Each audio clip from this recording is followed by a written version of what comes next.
Bonjour à tous. Bonjour Elia. Bonjour Eden. Alors, on est très content d'être parmi vous. Vraiment, vraiment content. C'est toujours l'émission Que le mariage soit. Et tu sais Eden, tout le monde aime le mariage, mais est-ce que nous sommes aussi prêts à payer le prix pour le mariage? Oui, pour la réussite de cette œuvre, de cette institution. Exactement. Et c'est là où le bas blesse en fait. Oui, il ne suffit pas d'aimer des oranges, mais il faudrait encore savoir comment est-ce que... Il faut éplucher, c'est ça? Non, avant même d'arriver à éplucher, oui. Comment il faut prendre les grains des oranges, mettre en terre, semer cela... Être patient, arroser tous les jours, vraiment arranger la terre pour que ça soit suffisamment adéquat pour donner des bons fruits. Et tout ça, tout ce travail-là, beaucoup de gens ne voient pas ce travail. Ils ne voient que le fruit. Ils disent, ah non, je vais prendre une orange, je vais appeler l'orange et manger l'orange. Mais le travail qu'il y a derrière. Et c'est exactement ce dont on parle ici. Voilà. Et cette émission, en fait, traite des problèmes que vous pouvez rencontrer dans le mariage. Vraiment, c'est aussi pour vous dire, allez, si vous avez ce problème, ne divorcez pas vite. Écoutez d'abord comment est-ce que vous pouvez arranger, comment est-ce que vous pouvez même anticiper certains problèmes que vous pourrez rencontrer dans le mariage. Et que ça ne puisse pas vous vaincre finalement, parce que vous avez déjà l'information. Celui qui a l'information, il a déjà 50% de chances de réussir. Alors tout de suite, place à l'histoire. Magnéto. Voilà. C'est l'histoire de Micheline et Clodon. Micheline et Clodon sont mariés, ça va faire un peu plus de 10 ans. Au bout de quelques temps, donc ils se sont rendus compte que Micheline tombait malade. Elle était tellement malade qu'au point où même les médecins ne comprenaient pas ce qui se passait. Ils ont fait tous les examens, ils sont allés partout dans tous les laboratoires. Il y avait toujours du mal à trouver la vraie cause de la maladie. Alors, au bout de quelques temps, elle a vraiment passé ce temps à l'hôpital, une année entière passée à l'hôpital parce que ça n'allait toujours pas. Et puis la deuxième année, elle était toujours malade. Un jour, le docteur appelle donc Clodon pour lui dire « Écoute, Clodon, on a fait tout ce qu'on pouvait, mais ta femme est vraiment malade. Et là, c'est à un niveau où demain, elle n'arrivera pas demain. Elle pourra mourir parce que là, on est vraiment en train de la perdre. Demain, ça va être vraiment la fin pour elle. » Clodon et Micheline, je ne l'ai pas souligné, ce sont des chrétiens, des enfants de Dieu qui ont souvent prié ensemble et ils ont prié pour cette maladie. Ils ont demandé à Dieu la guérison, mais ça ne marchait pas. Les pasteurs sont venus, tout le monde a prié pour ça, mais ça ne marchait toujours pas. Et finalement, Clodon dit, nous sommes enfants de Dieu, le plus important c'est le ciel, n'est-ce pas? Absolument. On a toujours dit que le plus important c'était le ciel. Alors, au lieu que ma femme puisse aller en enfer parce qu'il y a des secrets peut-être qu'elle garde, je préfère donc lui demander de se confesser s'il y avait quelque chose qu'elle gardait secret pour qu'elle aille au ciel. Le docteur lui avait dit donc que sa femme n'allait pas atteindre même le jour qui suivait, ouais. Et donc, Clodon décide d'aller parler avec Micheline. Il trouve Micheline vraiment mourante. Elle était dans un très sale état. Ça faisait 2 ans qu'elle était malade, très maigrichonne. Vraiment, ça n'allait pas. Et puis, il parle à sa femme. Il lui dit, tu sais qu'on est des enfants de Dieu. Tu t'es battu contre cette maladie et là, le docteur vraiment dit que ça ne va pas demain, tu ne vas pas arriver. Est-ce que ce serait pas possible qu'on prie ensemble, qu'on se prépare pour que même si tu partais, tu ailles au ciel? Le plus important pour nous, c'est ça. Micheline, elle hésite avant de parler, elle pleure. Son mari dit, mais qu'est-ce qui se passe? Il lui dit, exactement, j'ai un secret que je n'ai pas partagé avec toi. Est-ce que tu voudrais bien me pardonner? Le mari dit, écoute, on est des enfants de Dieu. Toi et moi, on prie. Et ce que Dieu nous demande, c'est le pardon. Confesse-toi, je vais te pardonner, tu vas être libre et tu vas voir que notre Seigneur va t'accueillir sans problème. Micheline, elle hésite, elle demande à son mari de jurer, s'il te plaît, jure que tu vas me pardonner. Il dit, je t'ai déjà pardonné. Dans cet état, on ne peut pas on ne peut pas retenir une dent contre quelqu'un. Je t'ai déjà pardonné, mais vas-y, parle et confesse-toi. Tu verras que le Seigneur va te libérer. Micheline commence alors à raconter à son mari. Tu te rappelles qu'après notre 7e année de mariage, la situation était très très difficile. Je t'ai dit qu'il fallait absolument qu'on trouve des moyens parce que les enfants n'allaient pas bien. On était en train de nous mettre à la porte. On ne pouvait plus rester là où on vivait. Et donc, je t'ai demandé la permission d'aller dans une région pour acheter de la marchandise et ramener. Mais tu sais qu'on n'avait pas beaucoup d'argent. Je suis partie. C'est là où, comme d'ailleurs, toutes les façons, l'argent que j'avais avait été volé. Et je ne pouvais pas rentrer. Mais j'ai rencontré quelqu'un qui a accepté de me donner de l'argent. C'est ce qui m'a aidé à ramener la marchandise. Maintenant, la personne, elle m'a aidé, mais après, elle a exigé que j'aille avec lui. C'était difficile pour moi aussi, mais après, nous étions dans une région où personne ne me connaissait. Et je me suis dit, si je le fais, ça ne va déranger personne. Et donc, je l'ai fait, j'ai gardé le secret. Mais seulement au bout de quelques temps, je me suis rendu compte que j'étais tombée enceinte. Je suis tombée enceinte et j'ai gardé cela et notre 3e enfant n'est pas le tien. Ah, le mari était dans un tel choc. Il était tellement choqué que après, il a regardé l'état de la personne qui raconte l'histoire. Elle est déjà en train de mourir. Et le mari pouvait s'attendre à tout sauf à ça. Comment tu as pu me faire ça? On est enfant de Dieu, on est chrétien chez nous, on ne fait jamais ça. Et si ça s'était fait, tu aurais pu m'en parler. Mais après, c'était toujours difficile, une histoire difficile à entendre pour l'homme, mais il s'est dépassé. Il a dit, comme tu es en train de partir, je veux que tu ailles au ciel, ça fait très mal. Sache que je te pardonne. Je te pardonne et l'enfant qui est là, je ne sais pas comment ça va se passer, mais je veux prier pour que Dieu me donne la force de l'accepter comme mon enfant. De l'accepter et de pouvoir aider l'enfant à avoir un avenir. Mais seulement, va en paix, que le Seigneur te bénisse, que le Seigneur soit avec toi. Moi, je t'ai pardonné. Bye bye, bye bye. Ils ont arrêté la conversation. Bye bye, le mari rentre chez lui. Le lendemain, le docteur appelle le mari, appelle Clodon très vite. Allô Clodon, il faudrait que vous veniez à l'hôpital.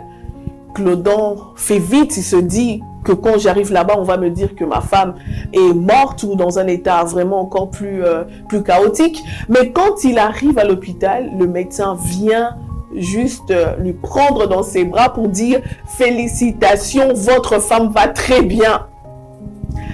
Votre femme va très bien. » On ne sait pas, ça doit être le miracle, ça doit être un miracle de Dieu. La femme va bien, elle a mangé, elle a demandé à manger toute la nuit, elle a mangé, les médicaments ont répondu, tout va bien, elle est même debout, elle-même, c'est incroyable. Allez la voir là où elle est.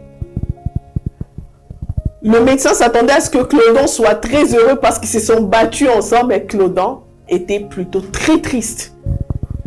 Quand il arrive dans la salle où se trouvait sa femme, la femme venait accueillir son mari avec joie pour dire « je vais bien ». Mais Clodon a regardé sa femme avec une telle colère pour lui dire « c'était pas ça le contrat. Le contrat était que je te pardonne et tu meurs. Comment tu vis? Comment moi je vais vivre à l'idée de savoir que tu as été infidèle, et que un de nos enfants n'est pas le mien. Donc je ne te pardonne pas, tu ne rentres pas chez moi. » Donc, c'est tout là le problème de Micheline. Mais tu m'avais pardonné, je t'avais pardonné, mais il fallait mourir. Je t'avais pardonné parce que je savais que tu mourrais. Là, maintenant, tu vis, ça change des calculs. Comment est-ce qu'on doit faire? Je ne peux pas gérer une telle chose. Et donc, tu rentres chez vous, c'est fini le mariage. Et voilà, donc c'est l'histoire que nous ramenons. Et nous allons débattre de cette histoire aujourd'hui.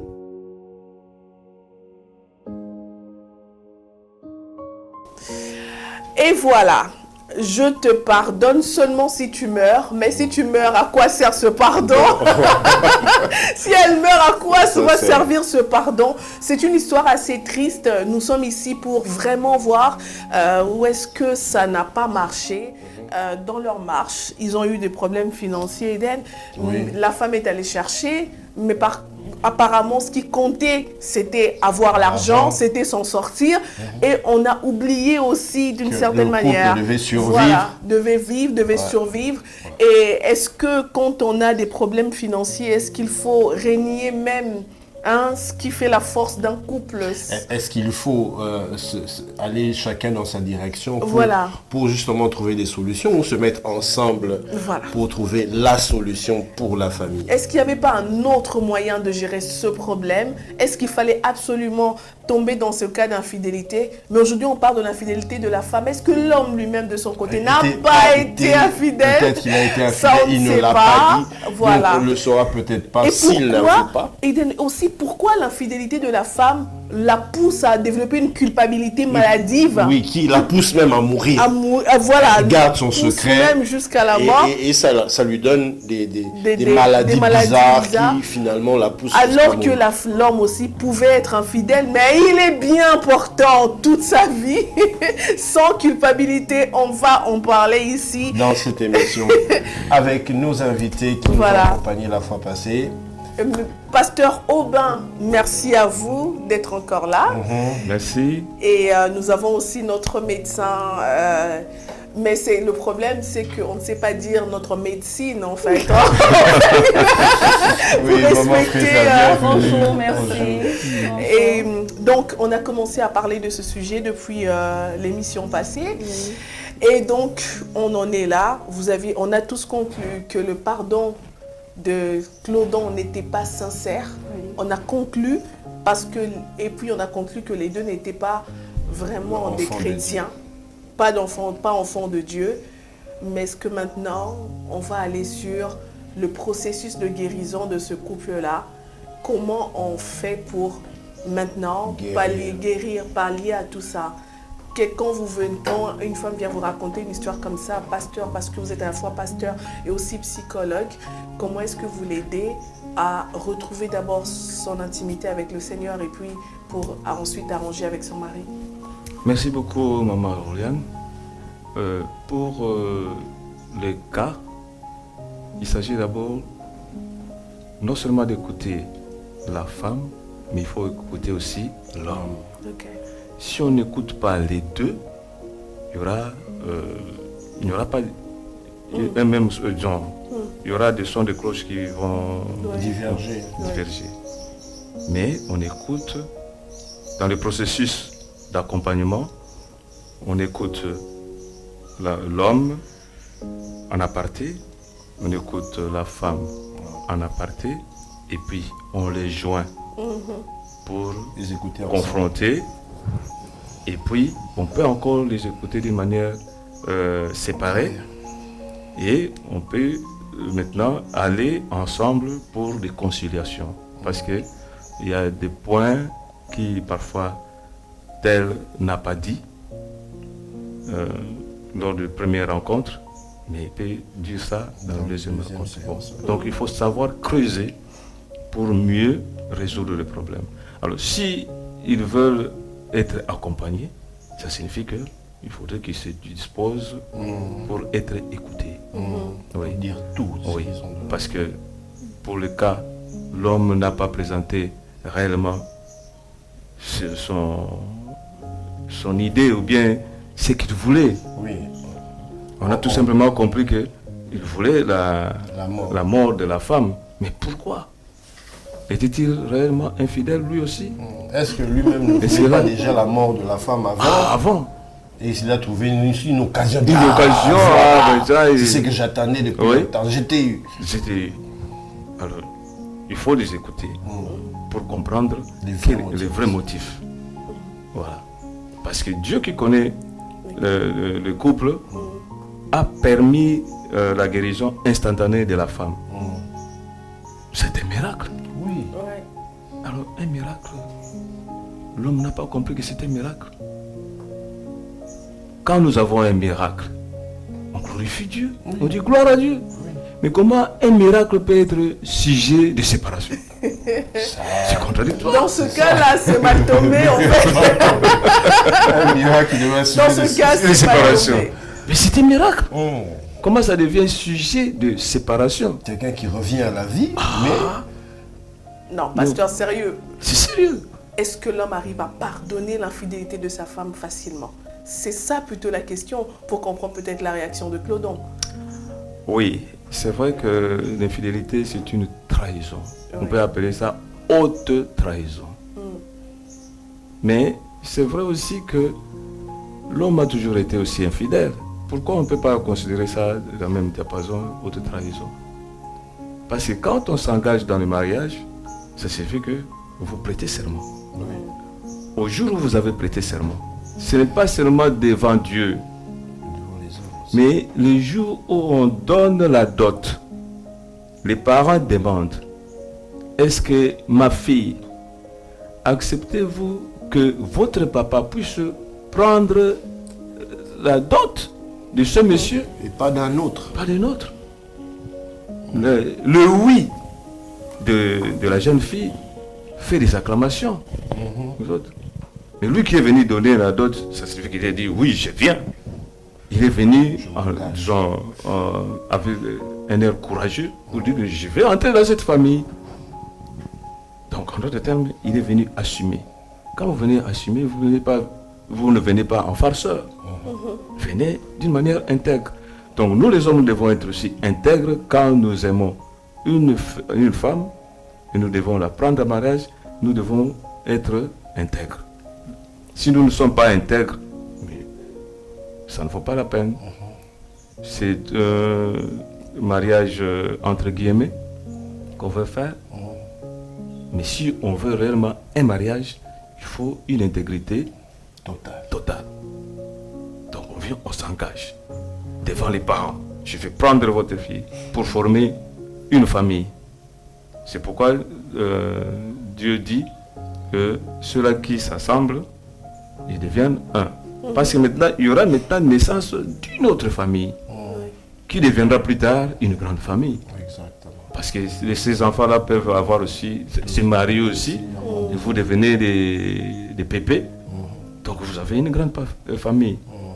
Donc en d'autres termes, c'est un engagement très très sérieux qu'il faut respecter. Quand on ne respecte pas cela, devant les hommes, devant la société, et puis on vient à la bénédiction à l'église. D'ailleurs, dans les temps, je peux dire, dans les temps, on ne bénissait pas le mariage. Mais Dieu participait déjà au mariage quand on donne la dot. Ça signifie que les gens qui sont le préposés du culte, les apôtres, autres, allaient dans le mariage et prier, tout simplement. Là, au lieu du versement de la dot. C'est bien après qu'on a commencé à le faire. Certaines cérémonies. Oui, à l'église. L'église s'est organisée pour que ça puisse se faire. Et c'était seulement pour des gens un peu à problème. C'est pourquoi on dit non, nous devons les bénir à l'église. Oui. Mais c'était pas ça. Alors la bénédiction de Dieu est déjà quand on donne la dot. Oui, parce que on demande toujours, est-ce qu'on a donné la dot? Déjà quand la Bible nous montre dans l'Ancien Testament comme dans le Nouveau, Jésus a participé au mariage. Est-ce qu'on a montré la bénédiction là-bas? Ça, quand l'engagement, quand deux personnes se réunissent quelque part où Dieu est là, c'est déjà la bénédiction de Dieu. Donc nos parents, par exemple, qui se sont mariés et qui nous ont eu comme enfants, est-ce qu'ils ont été à l'église pour être bénis? Pas forcément. Pas forcément.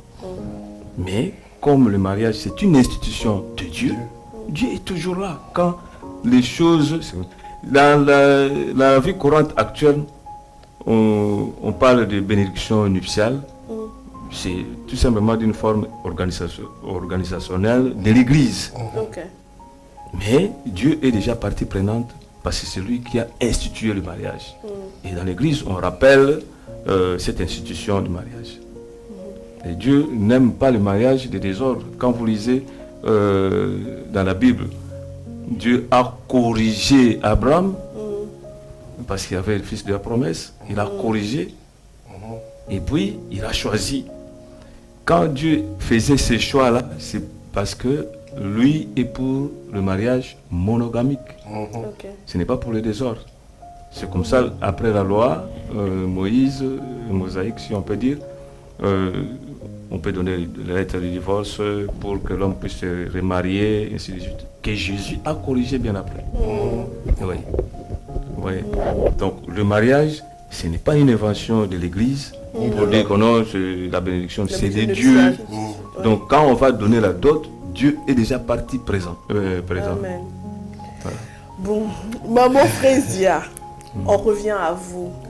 Vous allez peut-être nous raconter votre histoire. Vous êtes passé par un moment où il fallait pardonner à votre mari. Racontez-nous un peu, vous connaissez l'histoire mieux que nous. Les téléspectateurs ont envie d'entendre et nous savons que ça va aider plus d'une femme ou un homme qui ne sait pas encore comment se reconstituer, se reconstruire. On vous écoute. Oui, mon histoire est que je me marie à 24 ans.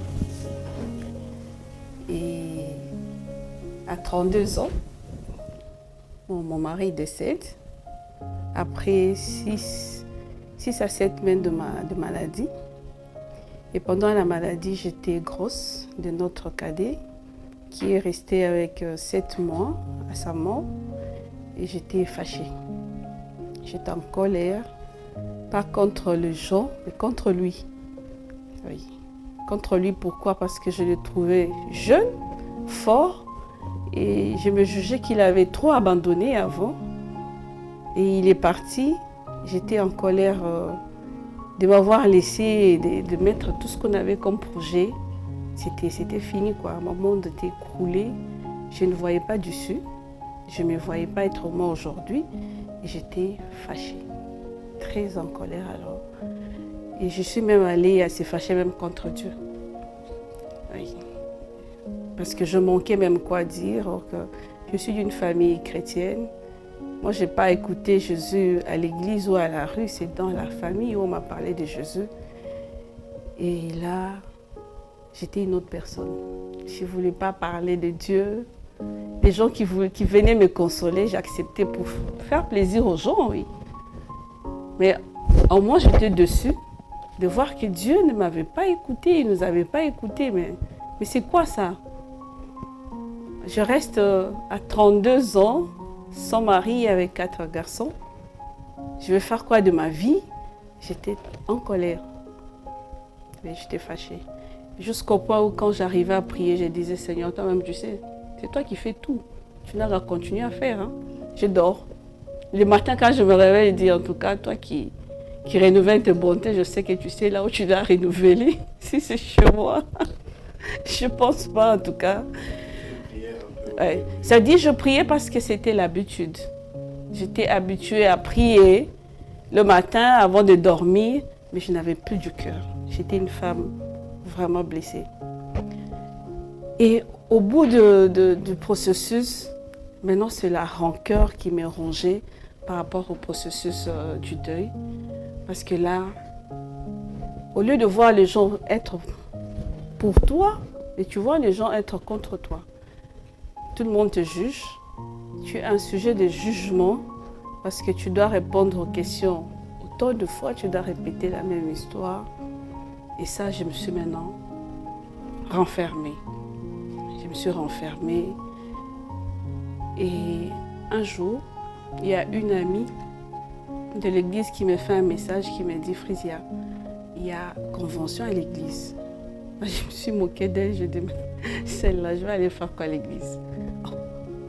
Non, elle m'envoie maintenant la fiche sur WhatsApp. Je lis le sujet, c'est le pardon. Je dis, ah, je regarde sur la fiche, la femme du pasteur, je dis, elle a du courage, hein? Elle pense que on pardonne comme ça facilement, et puis elle met un sujet, il faut pardonner. C'était sur le pardon. Alors je me retrouve avec les enfants à la maison, parce qu'après le deuil, je suis rentrée chez mon grand frère. Je suis rentrée chez mon grand frère. Le matin, mon frère me dit, je dois partir, sa femme qui sort, et je me retrouve seule avec les enfants. Et à 9 ans, je vois ma mère qui vient et les enfants ont manifesté la volonté de partir avec. Et je reste seule. Et cette voix-là qui me dit, mais tu es libre maintenant, tu peux aller à l'église. Je m'étouffe moi-même, je dis, je n'irai pas à l'église. Viens prendre mes pieds là, amène à l'église. Je ne veux pas aller à l'église. Je boude. Vers 17h, c'est là où je me décide, je dis, je pars à l'église quand même. Par respect, je la respecte. Non, laisse-moi partir, même pour faire de beaux yeux, je pars quand même. Alors, chemin faisant, je me bats moi-même avec ma conscience. Je dis, je vais faire quoi là-bas? Je vais faire quoi? Je me retrouve sans rien, j'ai des enfants, je ne sais pas quoi je vais faire. Et je vais dire quoi à Dieu? Il va pardonner, je vais pardonner qui? Je suis en colère contre une personne qui ne m'aime pas parler. Je vais faire quoi? Et quand j'arrive vers l'entrée de mes parents, je dis, finalement, je pars récupérer les enfants. Et je dis, non, je pars quand même à l'église. Et finalement, j'arrive à l'église. Et comme j'étais sortie tard de la maison, la protocole me dit, madame, bienvenue, avec un sourire. Entre, tu es en retard. Alors, quand elle me trouve une place, non, c'est celle, c'est devant. Parce que j'étais tellement en retard que c'était déjà plein à l'église. Et quand je me retrouve devant, quand je dis devant, c'est devant là. Et l'épouse du pasteur et ses invités, ils étaient là. Je la regarde, je dis, en tout cas. Je pouvais même sauter sur elle. J'étais en colère. Très fâchée alors. Alors, il y a la monitrice, celle qui dirigeait le culte, qui dit en tout cas, la prédicatrice est même en retard à cause des embouteillages. Je dis, mais Seigneur, moi je pensais que c'était à la fin. C'est quoi encore cette histoire ici? C'est pas possible. Et puis je cherchais la personne qui m'avait invitée pour qu'elle me voie et qu'elle me laisse tranquille. Oui. Je ne la vois pas. Elle commence à prêcher, elle parlait du pardon. J'ai boudé, hein. Je ne l'écoutais pas. Et maintenant, quand elle aborde le sujet d'Agar, qui a fait un enfant à Abraham, et malgré ça, Sarah a eu un œil très mauvais pour dire à Abraham, tu dois se débarrasser d'Agar. Et cette femme montre la manière dont Abraham avait des richesses, mais qui offre à Agar un morceau de pain et une gourde d'eau. Il pouvait bien accompagner cette femme avec des chevaux, des chameaux. Les gens, même pour la sécuriser, pour dire, dès que vous arrivez, revenez me dire que mon fils est mieux placé. Et assurez-vous qu'Agar est bien, parce que c'est lui qui a fait de moi père, avant que cet enfant vienne. Mais Abraham laisse cette femme partir seule. Et cette femme-là était blessée. Il y a une femme ici qui est blessée, qui est abandonnée et délaissée. Elle utilise trop ce mot-là, rejet. Ça m'a touchée. C'est le mot que j'utilisais plus dans mes prières. Je disais, Seigneur, je suis en train de subir un rejet. Et là, je la regarde. Je dis, mais elle raconte quoi celle-là? Elle continue à prêcher. Et puis elle dit, non, je vais m'arrêter par là. Le Seigneur me dit d'insister sur le pardon. Il y a une femme qui doit pardonner. Et moi, je chérissais ça. Ça, c'est un autre aspect. Tu chéris cette douleur-là parce que tu veux voir l'extérieur, te voir cette femme-là faible, vulnérable. Or que je m'enfermais dans cette cage où je me rappelais mot pour mot de tous les mots de méchanceté que les gens me disaient. Du moment où peut-être ils avaient déjà oublié cela. Moi, j'étais dans cette cage-là, emprisonnée. Chaque fois que je pouvais penser à quelqu'un, je me rappelle juste de ce qu'il m'avait dit et je gâche ma journée. Mais pourquoi? Pourquoi? Et cette femme-là disait cela, là où moi j'étais, elle me parlait à moi. Maman, tu dois pardonner. Agar était aussi blessée. Et c'est ce qui lui a empêché de voir le puits d'eau. Oui. Alors pour moi, je pense que le puits d'eau existait déjà. Mais comme Agar murmurait, elle était frustrée. Elle n'a pas pu voir le puits d'eau. C'est quand l'ange l'a apparu. Regarde, il fallait qu'elle quitte la maison d'Abraham pour qu'Ismaël saisisse la bénédiction. Cet environnement-là, tu devais la quitter pour que Dieu te bénisse. Regarde Agar, quand il quitte la maison d'Abraham, c'est là Dieu va bénir Ismaël, loin de son père. La bénédiction d'Ismaël ne dépendait pas de son père. Et aujourd'hui, ta bénédiction n'est pas liée à un homme, ou à une femme, ou à quelque chose, ou à une vie de société, ou quelque chose. Aujourd'hui même, le Seigneur décide de te bénir. Et tu dois saisir cette occasion. Mais Dieu te dit, avant que je te bénisse moi, tu dois pardonner. Je commençais à pleurer. Et je vis 2 femmes venir me tenir.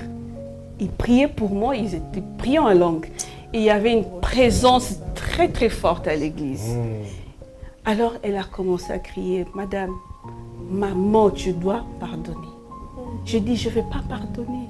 Je ne pardonnerai personne parce que je n'ai rien oublié.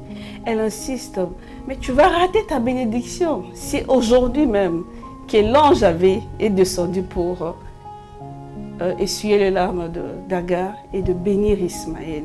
Oui, ce même ange-là est ici, maintenant même, pour délivrer une femme. Alors, j'ai dit, Seigneur, je pardonne. Et quand je dis, Seigneur, je pardonne, je pleurais, je criais. C'était plus fort que moi. Et non, elle ne s'arrête pas là. Elle dit, non, tu dois citer les noms. J'ai dit, oh. J'ai dit, mais c'est quoi ça? J'ai déjà pardonné, je dois encore commencer à citer les noms. Mamaro, je te dis, elle a tellement insisté. Elle dit, tu penses que c'est toi qui les as enfermés, or que c'est toi qui t'es enfermé. Tu as pardonné, oui, mais le Seigneur veut que tu cites. Et là, je dis les noms. J'ai cité. J'ai dit, Seigneur, je pardonne Daddy. Je le pardonne. Si toi, tu me pardonnes aujourd'hui, je vais le pardonner. Elle dit, non, c'est pas fini, continue. Tu connais la liste de tous ces gens-là qui t'ont blessé. Pendant ton deuil, pendant ta maladie, tu connais tous ces gens-là. Et ça, c'était miraculeux parce que chaque fois que je citais les noms de quelqu'un, mes côtes s'ouvraient. Parce que depuis le deuil, j'avais un problème. Quand je respirais, j'étais étouffée. Et je mettais ça sur le compte de la gastrique. Je n'arrivais pas à bien respirer, à bien parler. Et là, maintenant, j'ai eu peur de moi-même, de ce qui s'est passé dans mon corps. Je cite les noms de quelqu'un, tu sens tes côtes t'étirer. Tu t'arrêtes. Tu dis, mais Seigneur, qu'est-ce qui se passe? C'est comme si quelqu'un m'est libéré. Quelqu'un m'est libéré. C'est comme si j'étais enchaînée. Et chaque fois que je citais les noms, et je me rappelle, j'avais refusé de citer les noms de quelqu'un. Et comme le Saint-Esprit connaît tout, lui qui voit tout, il dit, le Saint-Esprit va même t'aider à te rappeler. La dame là qui dit, il va même t'aider à te rappeler les noms de quelqu'un que tu as oublié. Et il va te le dire, ces noms-là. Prononce, passe à autre chose. Et là, je citais le nom de la personne. Et elle a continué, elle a dit, comme tu as pardonné, le Seigneur me dit maintenant, il va te bénir. Alléluia. C'est maintenant là même qu'il va te bénir. Alléluia. Alors elle a dit une phrase, elle a dit, le Seigneur me dit de te dire, je ne t'abandonnerai pas et je te délaisserai point. Amen. Elle a commencé à parler en langue. Elle a parlé. Et elle a dit, si tu as une semence, une offrande, viens sceller ça, c'est important. Et non, je me retrouve là à l'église avec mon billet de $100. Je regarde, je dis, oh, mais c'est quoi ça? D'abord, je dis d'abord rien. Je vais encore prendre mon billet pour aller mettre l'offrande. Je regarde le billet là, puis je prends. Je me lève, je pars mettre dans le panier. Elle dit, oui, il faut toujours sceller ça avec une offrande. Le Seigneur va faire quelque chose. Maman Rose, je te dis, en sortant de l'église... Le téléphone a sonné. Non. Le téléphone n'a pas sonné. Miracle instantané. J'avais une joie que je ne pouvais pas expliquer. J'avais honte de rire. Oui, j'avais honte de rire parce que les gens... J'étais en deuil. Oui, c'est vrai. J'étais en deuil. Papa, je rigolais jusqu'à crier même. Les gens me traitaient de folle. J'avais une joie qui m'inondait. C'était vraiment plein là en moi. Je criais, je marchais en sautant. Je marche, je saute. Je crie moi-même de joie. Et quand j'arrive chez mon grand frère, je l'ai trouvé, il me dit, hey, toi là aujourd'hui je t'ai trouvé différemment. J'ai dit comment? J'ai dit, c'est vrai, je me regarde le miroir, j'étais toujours la même personne. Mais lui, il a vu aussi. Sa femme qui arrive, elle dit, hé, tata, moi aussi, tu as mangé quoi aujourd'hui? J'ai dit rien. Et le Nino qui toque, hein? Le pardon rend beau. Le pardon rend beau. Alléluia. J'avais vraiment pardonné et c'est comme ça que le processus, chaque fois, le Seigneur me mettait à l'épreuve. Tu pouvais rencontrer une situation où tu rencontres la personne et là on te rappelait. tu avais déjà pardonné. C'est là que tu dois appliquer. Amen. Ouais. C'est maintenant là même. Et ma famille était fâchée. Fâchée pourquoi? Parce qu'ils me voyaient cette frisée-là facile. Malgré tout ce qu'on avait vécu, mais ils voyaient cette frisée-là trop facile avec ces gens qui les avaient offensés. Oui. Mais pourquoi tu peux faire ça? Pourquoi tu as permis? Pourquoi tu as permis? Mais je vais déjà pardonner. Pourquoi tu as pardonné? Non, mais quand tu poses la question, pourquoi tu as pardonné? Pourquoi tu as pardonné? Pourquoi tu as pardonné? Normalement, Est-ce que quand tu as pardonné, là, tu nous avais dit que tu avais pardonné? Moi, je vais continuer seulement avec cette attitude. Oh. Oui. C'est devenu comme une bataille de toute Ouais, la c'est famille. pour dire que quand on me faisait du mal, c'était devant eux. Ils Ouais. étaient tous blessés. Exact. Mais quand il fallait maintenant se mettre devant le Seigneur pour pardonner, j'étais seule. Ouais. Et là, j'avais compris, j'ai dit, Seigneur, ça c'est mon fardeau. Je veux mettre tout le monde dans la prière pour que tous mes frères et mes parents Puisse pardonner. apprennent aussi à regarder ces gens différemment, qu'ils pardonnent. Et c'était comme ça.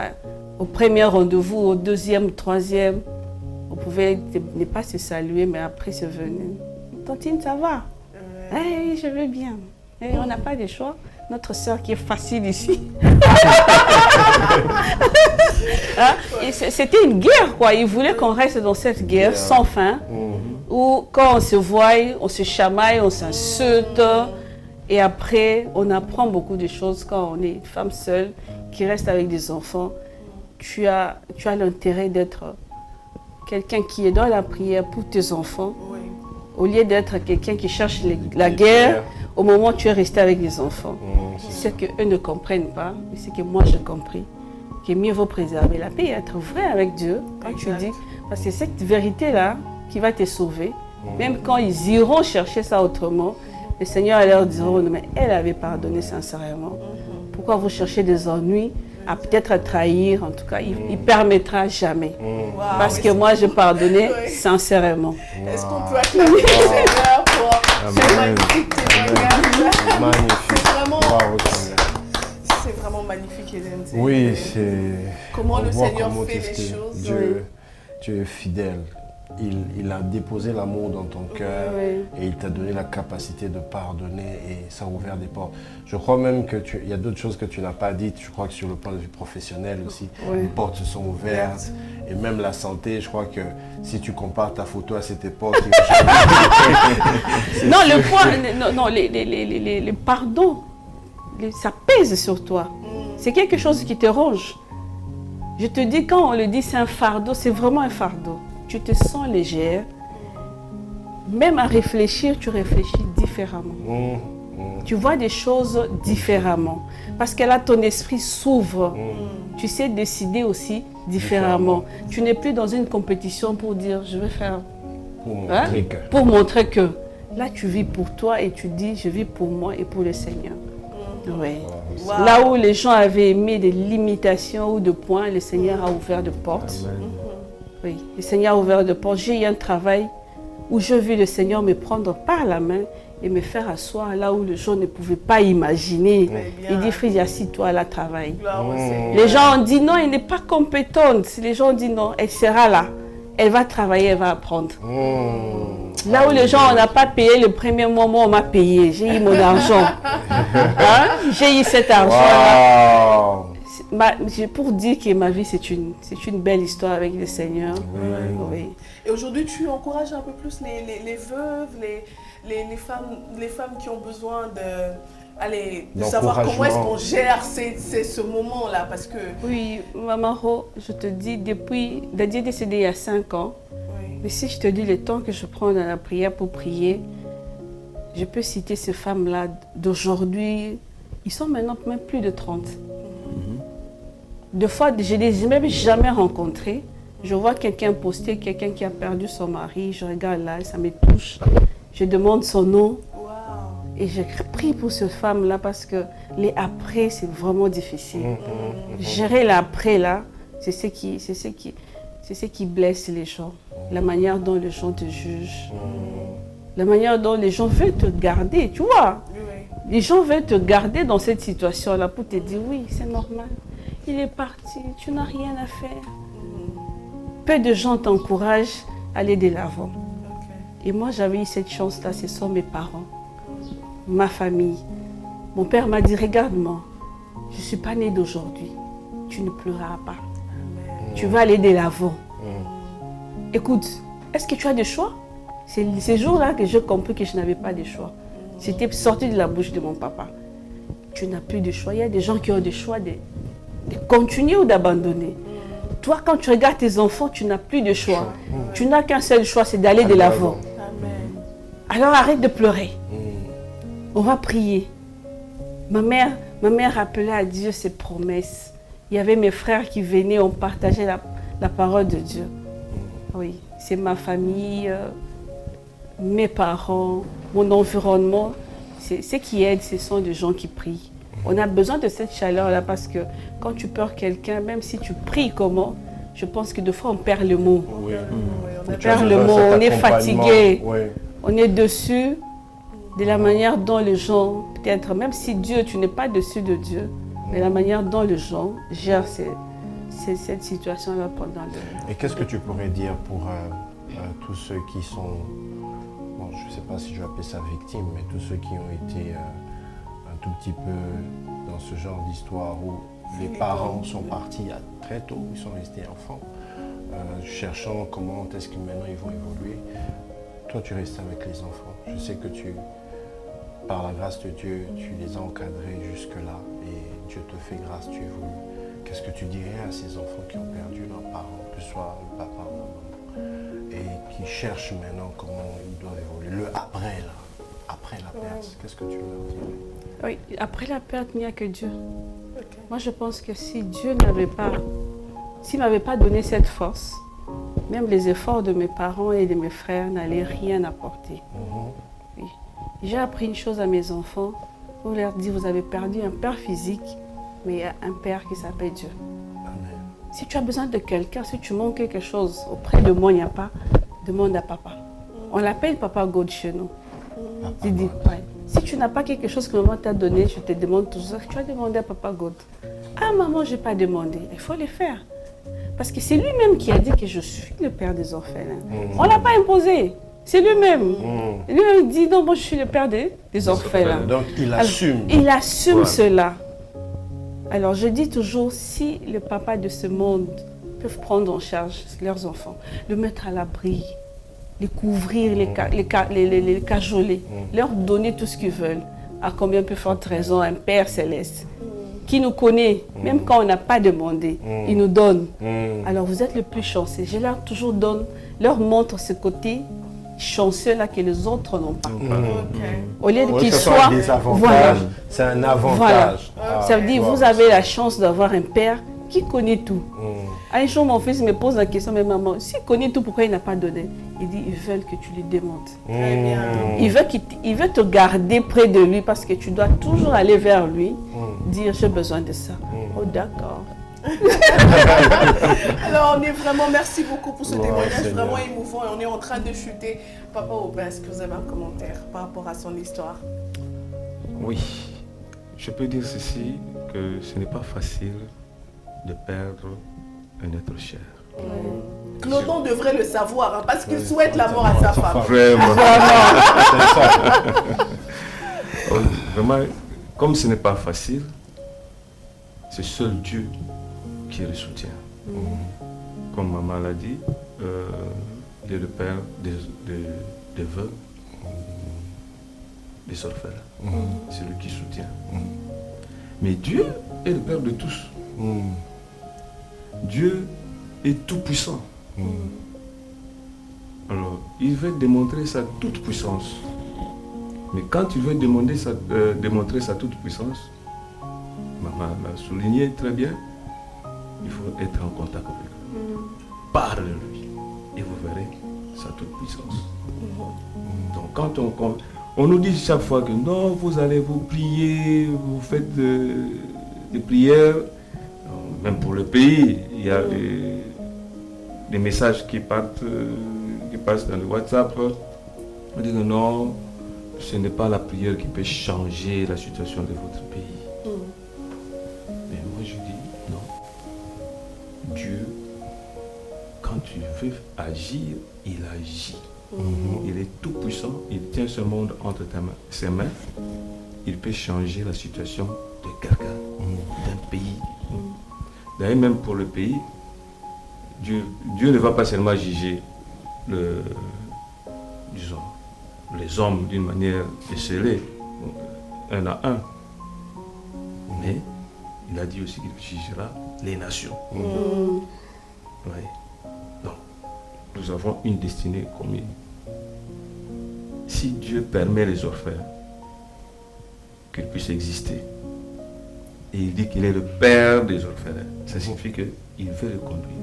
La Bible nous dit dans le psaume 119, 105, que ta parole est lumière sur mon sentier, il éclaire mes pas. Que signifie pas? La direction. Oui, la direction, mais aussi notre démarche. Qu'est-ce que je fais? Qu'est-ce que je veux faire demain? C'est un pas. Qu'est-ce que je vais manger demain? C'est un pas. Donc, cette maman qui a fait le témoignage a dit, demande à Dieu et il te donnera. Tu n'as pas demandé. Dis assez. Ok. Alors, nous devons apprendre, dans son témoignage, nous devons apprendre à parler avec Dieu. Ouais, exact. Donc, la situation que Claudon est en train de traverser, il devait Parler. à Dieu Les deux. et puis ensuite revenir vers sa femme pour parler à Dieu ensemble. Au Voilà. lieu de vouloir la mort du Ça, partenaire. Oui. C'est- Si elle a expérimenté, et on était en train de me parler, qui lui parlait? Cette dame-là qui prêchait? Non, c'est Dieu. Si elle a expérimenté, comment Dieu peut résoudre le problème de ses enfants? Il dit que non, vous avez un père, vous êtes d'ailleurs plus avantageux Voilà. que les autres qui ont le père terrestre. Et vous Vraiment, demandez, vraiment. mais nous qui comprenons que Dieu est notre père, pourquoi nous ne le demandons pas? Pourquoi ne développons-nous pas cette relation Cette de relation, père ouais, et de de père, de fils? fils. Et voilà, voilà. c'est donc avec cette magnifique phrase que nous mettons fin à l'émission. Vous voyez que même après 2 émissions, il y a encore des choses à dire. Il y a encore des choses à dire. Nous exhortons, Mais- chers couples, chères familles, Oui. chers frères et sœurs, développons la relation avec le Père. Avec N'est-ce pas que son Jésus nous a père, on dit, discute. Père, On va que ton manger nom notre soit banane en sanctifié. attendant Donc qu'on vraiment, désannonce l'émission. c'est magnifique. J'espère Bravo, que, Frésia. j'espère que vous avez été bénis au travers de, Merci, cette merci. émission. Nous, Et on mange se les retrouve bananes. C'est une la manière de prochaine parler fois. avec notre papa aussi parce qu'il a créé la banane. On se retrouve la prochaine fois pour un autre numéro. Entre-temps, soyez bénis Et accompli. Bye bye.